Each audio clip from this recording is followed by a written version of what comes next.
The gentleman from Illinois is recognized for 5 minutes. Thank you very much, Mr. Chairman.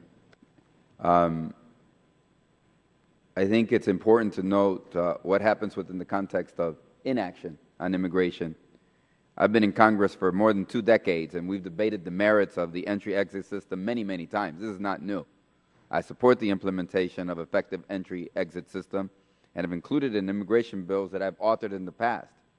Biometrics is important. You can do biometrics tomorrow. There's nothing in the law that says you cannot do biometrics.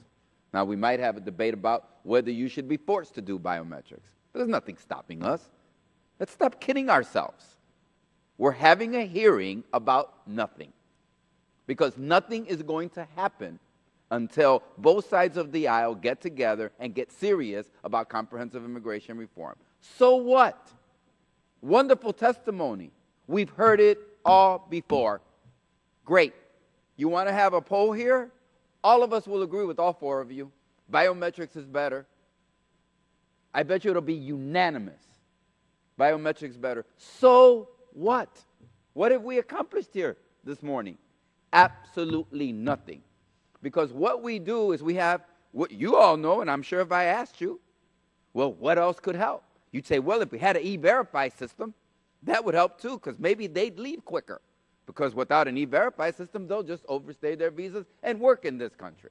You probably tell me, you know, Luis, maybe if we had a worker system that has sufficient visas so that certain industries could have the workers that they need, like 2 million people that work in our agricultural industry every day, foreign hands, picking everything that everyone testifying there and everyone on this site eat every day in this country. Shame on us. Shame on us. And what do? We come here to discuss an entry-exit visa program, which it'll be unanimous, 435 to nothing. And you should do it at DHS. It's the right thing to do. That's not really the problem here. It's like we're going around the issue. The issue is, what do we do about the 11 million people that are already here? And how is it that we fix that in the future? So I'm for security. The first part of the bill that I introduced, like the first 4 pages, Mr. Garcia was like, Luis, have you gone security crazy? Mr. Garcia just introduced the Senate proposal. It's got security, security, security, security. But when do we get the compassionate part? It seems to me, Mr. Chairman, that any good, sound, effective immigration policy is cohesive and it's comprehensive. And it needs many of the interlocking parts in order to be effective. You can't do one and really be effective with the other, or you overburden and overload the other part of the system. Any good agent at the border, everybody says, well, we're not enforcing. Well, sure, because we put 20,000 Border Patrol agents, because that's the smart thing to do. But wait, stop. Let's just throw 20,000 more Border Patrol agents. Even though we've heard here that 40% of our problem has 300 people, but we're going to put 20,000. And what does the White House say? I'll sign that bill. What does everybody say? That's a great bill. Really? That's a great bill that militarizes the border between the United States and Mexico. That's a good bill, when we already heard that 40%. Look, I have to tell the Republican majority, Obama's not here. I've looked. He doesn't have a seat in the Judiciary Committee. Last time I checked, he's not one of the 435 members of the House. Forget about it. I don't want an Obama solution. I also don't want a Tea Party solution. I want an American solution to our broken immigration system. And we can have all the hearings we want, but shame on us, on everybody for not doing the work. And now look, I know everybody says, I'll admit it, we could have done more as Democrats, but you know something? I'm the first one to say that.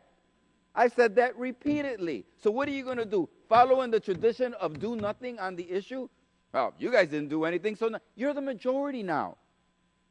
You're the majority. But we had a referendum on this issue. And here's what I'm going to end with. Look, the political consequences of inaction on this issue are going to be grave to the Republican Party. I know many of you don't believe it, but mark my words, they will be grave to the... If you care about regulatory issues, if you care about monetary issue, if you care about any other issue, you better take this issue off the table. Because until you do, you will never see a presidency of the United States. You will never gain the Senate again. And you will see the fight of a lifetime over the House of Representatives on the issue of immigration. I know it will come as a surprise to many. But remember, and I just asked for 30 The gentleman's additional yield seconds. additional 15 seconds. Thank you. And I will remind everybody, November 6th of last year, there was a referendum. Mitt Romney said self-deportation. Let's expand SB 1070. And he said he'd veto the DREAM Act. He lost by 5 million votes. Everybody was surprised. All of those people coming out to vote on the issue of immigration. Well, they came out to vote, and they're not going anywhere. The Speaker Boehner can't have breakfast The gentleman is without people granted coming. another And 10 we seconds. will not go away. We will persist in this issue. Thank you. Thank you very much, Mr. Chairman. Thank you.